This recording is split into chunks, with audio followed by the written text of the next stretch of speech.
scared of a Phantom Lancer, though, I feel like. I think Phantom Lancer is... I mean, Gyro deals with Phantom Lancer better compared to Anti-Mage. Yeah, maybe they're planning on picking up Storm. There we go. Oh, okay. Yeah, Storm coming through to the Disruptor ban.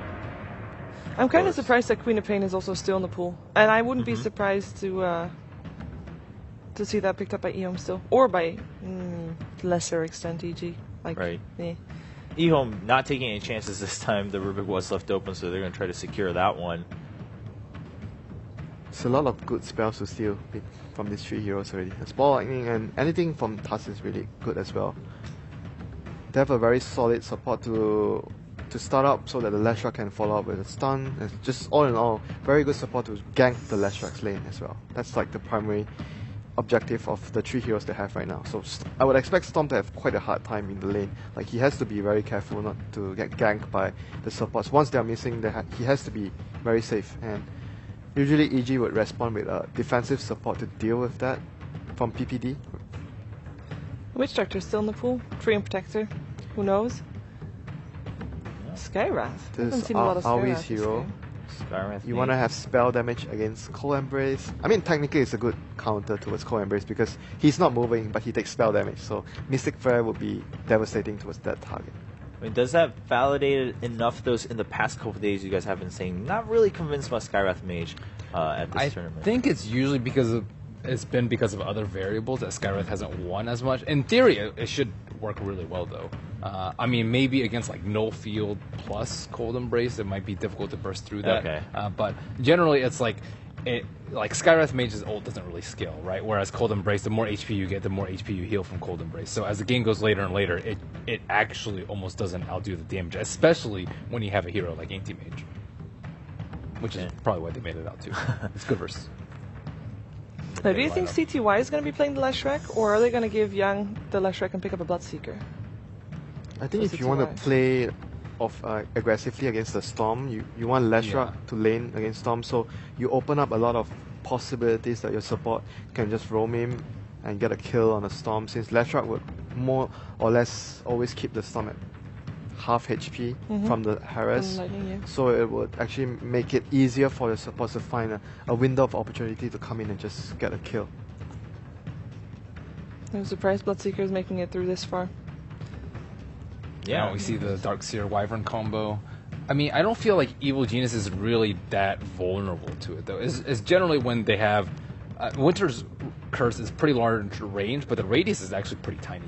I guess maybe with Vacuum, but they have pretty mobile heroes. Like Skywrath generally sits very far back. Storm Spirit can zip all the way back to your own line of supports. Gyrocopter with Flak and Tusk, he can stay back or snowball if he feels like he's in danger. So I like the combo a lot, but versus this lineup, it may be hard to pull off. Do you like Omni Knight with Storm this game for PPD?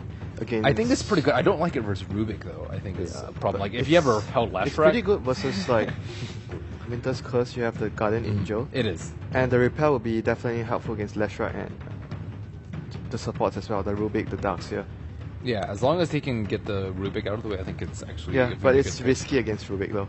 You might... I mean, you're going to give away something big. Like, all the three spells are very, very useful for Rubik. Yeah.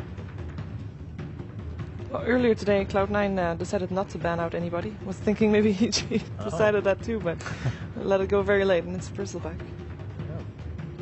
Bristle has come up in discussion and, of course, in game a couple times, but nowhere near... I mean, Omni Gyro is also just really scary. You don't need to repel the Storm, although it makes his life so much easier. He can just almost instantly kill one of the supports or blow multiple cooldowns. I do like that option over the other defensive options. Tree is like so-so. There's Darkseer and Edict, so... Yeah. Arctic Burn even, and it doesn't seem as strong. And also, like, I don't think the root is that great here. What other ones are there? I don't think you can you consider there's still Abaddon. Lion. I'm not sure how defensive. Like maybe not as defensive, but he has good disables at least. And they're kind of lacking on that department again. Who knows? They don't have a lot of time left, so. Yeah, I mean they already used a lot of their reserve time earlier. Well. Nyx Assassin. And Nyx Assassin. Is that the first time he's picked to this tournament? Because I can't remember writing his name say down. yes. And I'm writing all the names down. So I think so, yeah. Almost every time we bring up Nyx Assassin, we're like, well, we're surprised we haven't seen it yet. It's a very good answer to Leshrac. And again, the one that's been most explored is Anti-Mage, but Nyx Assassin I think is very, very good. He's also very good for his Darkseer. Like, you can almost get a guaranteed Carapace against Ion Shell, and Darkseer has very, very high intel. Also, just a ton of magic damage to burst in.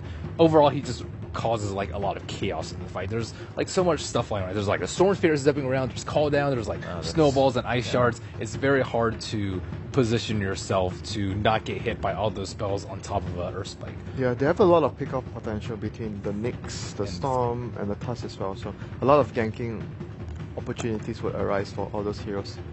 So eHome has Darkseer plus the Wyvern combination, so they might want to gear towards more team fight to avoid getting picked off by those heroes. Yeah, they have great synergy with Skyrath now. I was like a little worried. It's like, okay, Storm Ember could Spirit fit. is...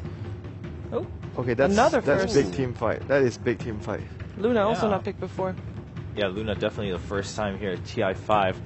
Winter, I mean, with the Luna there, of course, just rounding out the team fight, as you said, composition. But overall, how do you feel about that lineup versus EG's? I mean, both of them have their distinctive plans towards how they want to approach the game. I would say EG again has a much more flexible draft. They can team fight and they can split push with Storm and Gyro. Yeah. But this game, their spells to spam to defend and push out lanes are not as great as the last game.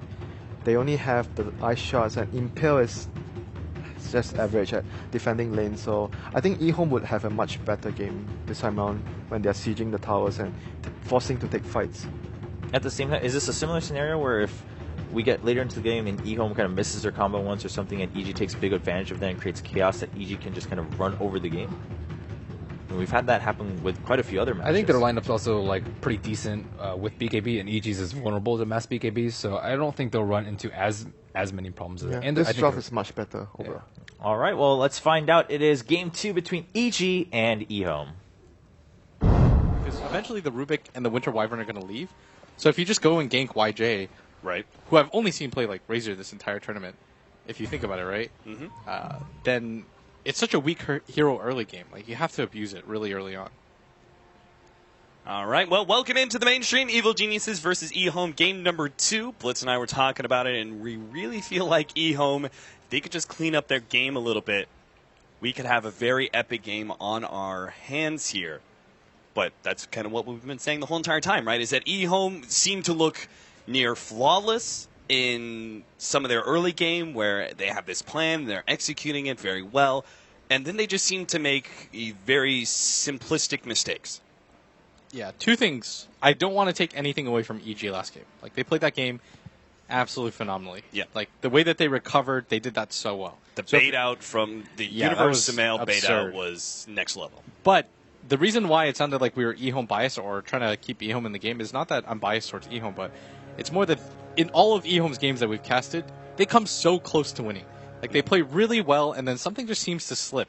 It almost feels like they're a top-tier team for the first 15 minutes, and then something in them just mentally breaks. Yeah. And it's just disappointing to see. And also, you can tell in a lot of games that eHome are facing up against, they are struggling to keep up or stay ahead, right? Like, the natural resting phase a lot of the times results in teams just being able to slowly but surely get ahead of eHome via out-farming them. Yeah. So EG, absolutely dominant.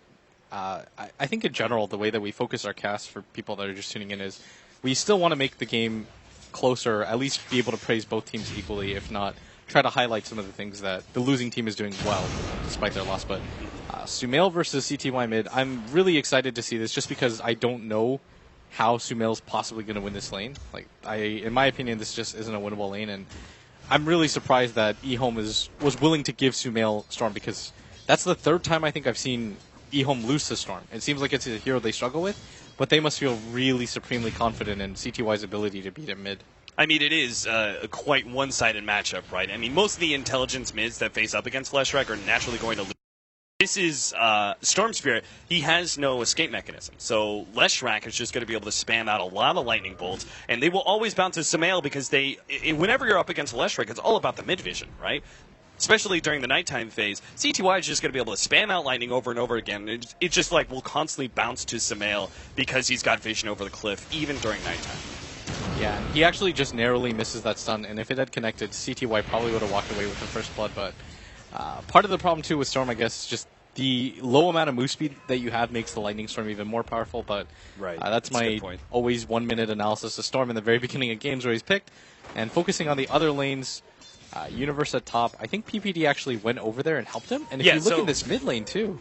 So here's what he did. If you look at the tier 2 tower area, Tuskar can actually sit here and be able to throw ice shards look at in a PPD. circle. He's actually just dragging the creeps. I've seen this done before, but I think this might be my first seeing it in a pro game. And PPD farming out the jungle, and he's actually making this lane winnable now for Sumail, as he took away a full lane of creeps from CTY. Yeah, he's basically next leveling the support Tusk. He gave Universe a pretty decent lane. Unfortunately, he's going to die now, though. That's going to be our first blood. Goes to DDC. We'll grab his boots up. So it looks like Universe just a bit too far forward. But he set up the lane for the creep equilibrium to push forward very early on, and now he's actually helping to win the middle lane. So this is probably why EG felt maybe a bit confident about the Storm Spirit versus Leshrac matchup, because they have this sort of ace in the hole. Yeah, this is really neat. I like that. It's one of the ways to deal with Leshrac.